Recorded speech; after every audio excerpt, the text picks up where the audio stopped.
So at M3 Fabrication, we have two different divisions for our welding. The division that we're looking at here is our stainless steel and aluminum division.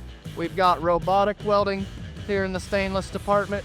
We've got two arms on a dual turntable. Once they finish welding here, they'll stop, and then the operator can start them on the other side as well. So we'll take that sub-assembly and put it into another fixture, and it makes a large weldment. We actually weld the uprights in manually, so this job's 50% robot, 50% manual. These welders are TIG welding back here.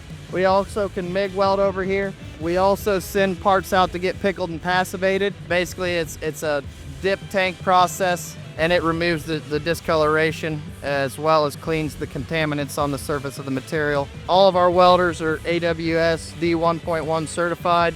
We have all the certifications available and ready to send to any customer if they request them.